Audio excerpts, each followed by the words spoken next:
Maria sempre foi uma mulher simples, mas com um coração maior do que qualquer riqueza. Desde muito jovem, conheceu as durezas da vida.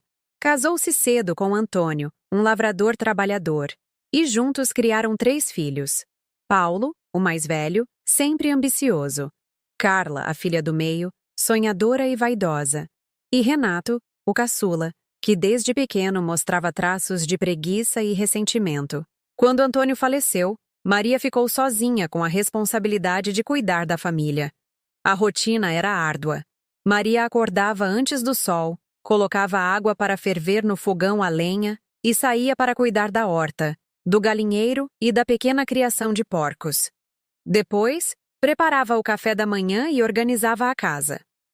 Nos finais de tarde, ainda encontrava tempo para costurar roupas de vizinhos em troca de alguns trocados. Tudo o que fazia era para dar aos filhos um futuro melhor. Apesar das dificuldades, nunca deixou faltar comida no prato, nem carinho nos corações deles. Mas, ao contrário do que esperava, os filhos foram crescendo sem absorver os valores que ela tanto prezava. Paulo, o mais velho, mostrava desde cedo uma vontade insaciável de enriquecer, de estar no topo. Era inteligente e sabia negociar, mas usava seu dom sempre em benefício próprio.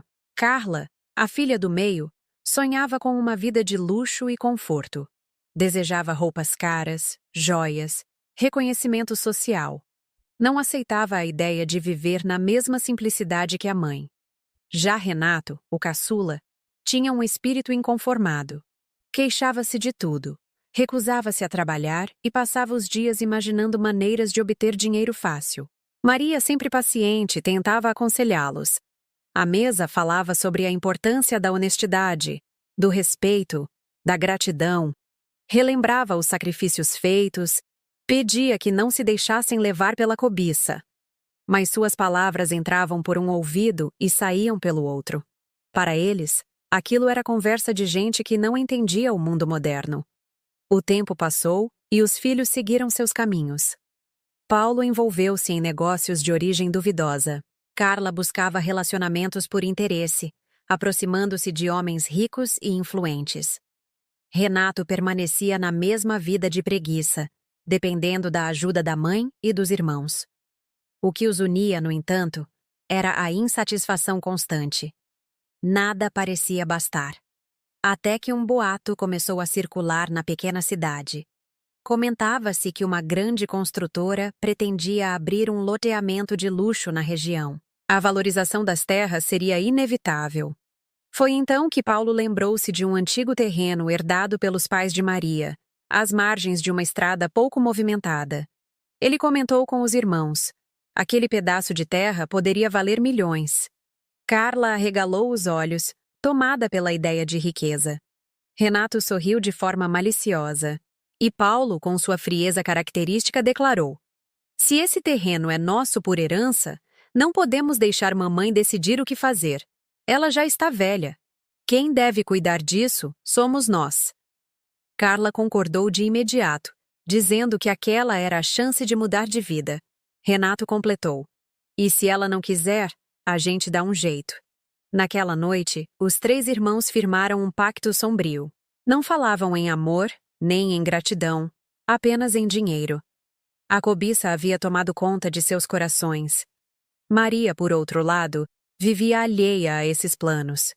Continuava em sua rotina simples, cultivando sua horta, ajudando vizinhos, rezando todas as noites. Estava feliz porque os filhos haviam prometido levá-la para um passeio no domingo.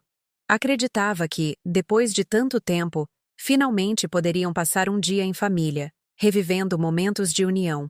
Arrumou-se com carinho naquela manhã ensolarada, vestindo seu melhor vestido, um lenço bordado na cabeça e um sorriso de esperança no rosto. Mas aquele dia ficaria marcado como o mais doloroso de sua vida. O carro seguia pela estrada de terra quando, de repente, Paulo estacionou em um ponto isolado. Maria perguntou confusa por que haviam parado.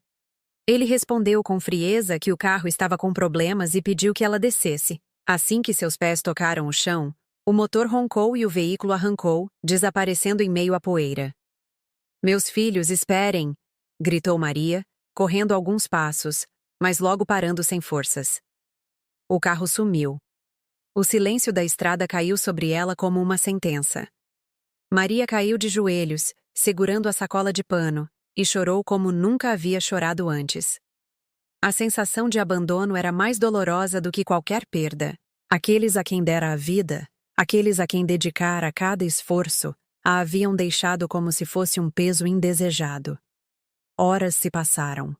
O sol queimava, o vento levantava poeira, e Maria permanecia sentada à beira da estrada. Até que um caminhão surgiu no horizonte. João Batista, caminhoneiro bondoso, parou o veículo ao vê-la. Desceu apressado e perguntou o que havia acontecido. Maria, com voz embargada, respondeu: "Meus filhos, eles me deixaram aqui, como se eu não fosse nada." Comovido, João a levou até a cidade. Comprou comida, ofereceu água e a deixou na casa de uma amiga antiga, Dona Lourdes, que a recebeu de braços abertos. Ali, Maria encontrou abrigo, mas também percebeu que não podia mais depender dos filhos. O que ninguém sabia é que Maria guardava um segredo. Muitos anos antes, quando ainda era jovem, havia salvado a vida de um fazendeiro rico em um acidente. Como forma de gratidão, ele lhe deixou em testamento parte de um terreno às margens da estrada.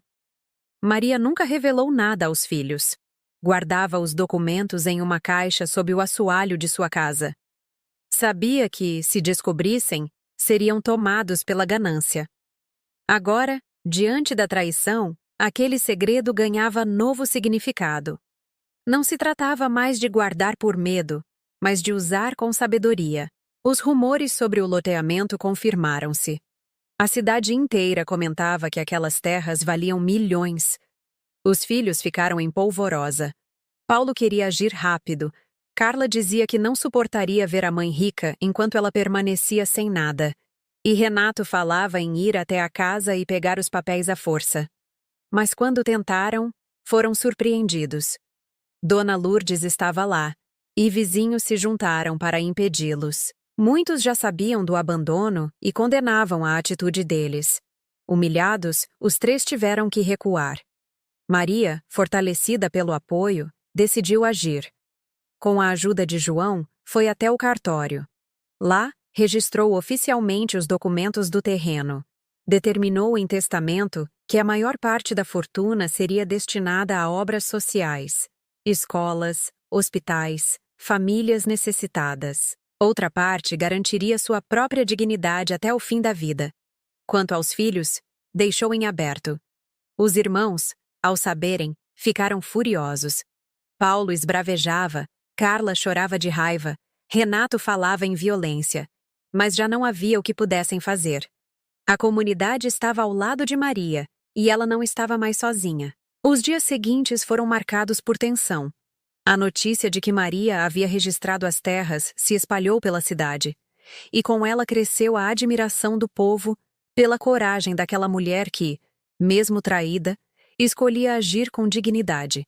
Enquanto isso, os filhos afundavam cada vez mais na vergonha e na fúria. Paulo, acostumado a controlar as situações, não suportava a ideia de ver a mãe tomar decisões sem consultá-lo. Caminhava de um lado para o outro em sua casa, planejando como poderia reverter o quadro. Carla, aflita, dizia que a sociedade iria rir deles, que todos comentariam que a mãe preferia doar aos estranhos do que confiar nos próprios filhos. Renato, mais desesperado e impulsivo, sugeria medidas drásticas, dizendo que era injusto que eles ficassem de mãos abanando. Certo dia, reunidos novamente, decidiram enfrentar a mãe cara a cara. Foram até a casa de Dona Lourdes, onde Maria estava hospedada. Bateram a porta com violência e, quando Maria apareceu, encontraram uma mulher serena, mais firme. Os três começaram a gritar, acusando-a de egoísmo, exigindo a parte que acreditavam ser sua por direito. "Você não pode fazer isso conosco", gritou Paulo com os olhos injetados de raiva. "Eu sempre esperei uma chance de mudar de vida, e agora você nos tira isso", chorava Carla. "Não vou aceitar morrer na miséria enquanto você doa nossa herança para estranhos." esbravejou Renato. Maria ficou em silêncio por alguns segundos. Seus olhos, cheios de tristeza, mas também de força, encararam um por um. Então ela falou: Vocês me tiraram o que há de mais valioso. Não foi o dinheiro, foi o respeito. Foi o amor de mãe. Quando me deixaram naquela estrada sozinha, vocês enterraram a própria dignidade. Eu não estou tirando nada de vocês. Vocês é que jogaram fora. As palavras foram como facadas no coração dos filhos. Mas ainda assim Paulo insistiu. Nós somos seus filhos. Temos direito. Maria respirou fundo e respondeu. Filhos não abandonam. Filhos cuidam, respeitam, honram. Vocês escolheram a ganância. E agora, vão colher o resultado da escolha que fizeram. Lá fora, a comunidade, que ouvira a confusão, começava a se reunir. Pessoas murmuravam, condenando os filhos. Quando Maria terminou de falar, os vizinhos aplaudiram.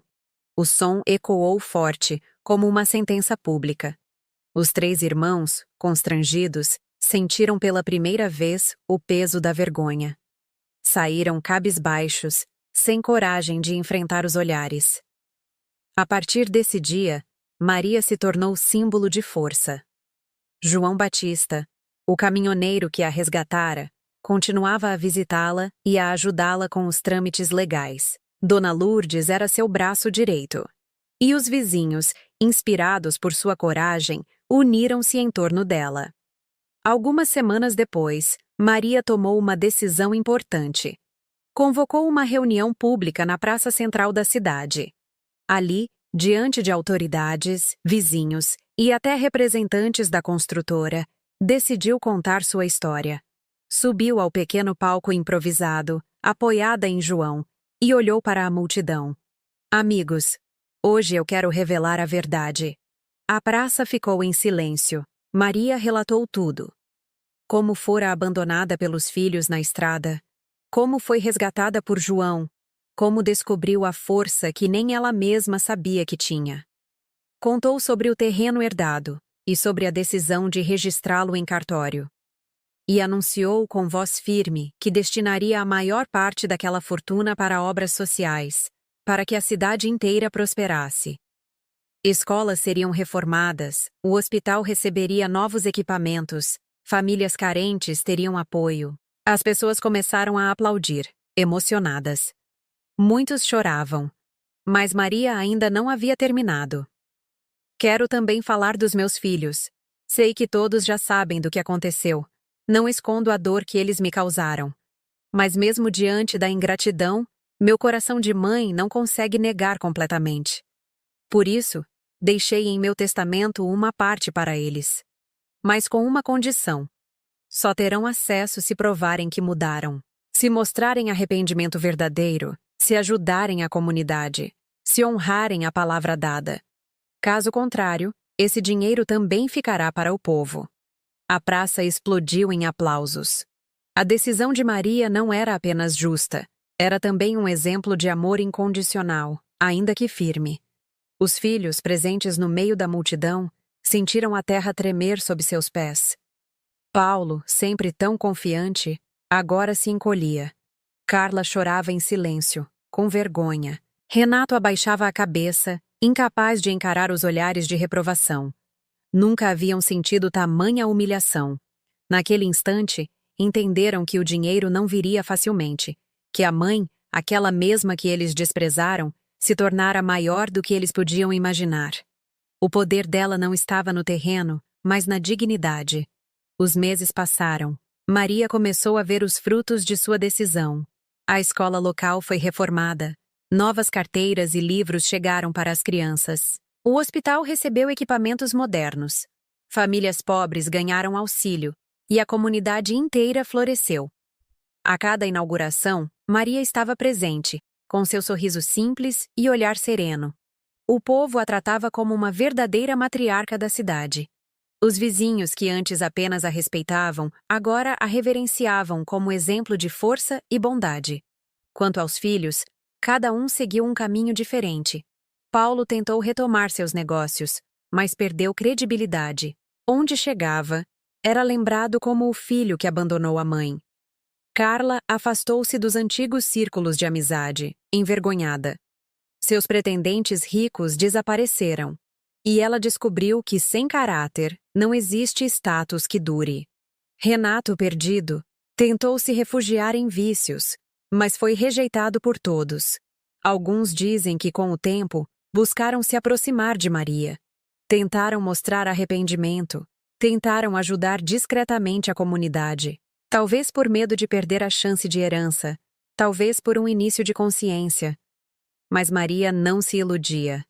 Observava de longe, em silêncio. Sabia que apenas o tempo revelaria se havia mudança verdadeira. Já em seus últimos anos, Maria viveu cercada de carinho. João Batista continuou a visitá-la, tornando-se quase um filho de coração. Dona Lourdes permaneceu ao seu lado, e os vizinhos nunca a deixaram sozinha. A solidão que um dia experimentara na estrada foi substituída por uma rede de amor e respeito. Certa vez, ao entardecer, Maria caminhou até o terreno que havia causado tanta cobiça. O sol se punha, pintando o céu de tons dourados e avermelhados. Ela olhou para a terra e sorriu. Não via ali apenas riqueza material, mas a prova de que a vida sempre traz justiça. O verdadeiro tesouro não é o dinheiro, mas a honra, murmurou para si mesma. Quem não tem honra, nunca será realmente rico. E assim, a história de Maria se espalhou pela cidade e além dela. Uma história de dor e traição, mas também de força e redenção. O abandono na estrada se transformou em um legado de amor e justiça. Os filhos carregariam para sempre a marca da vergonha.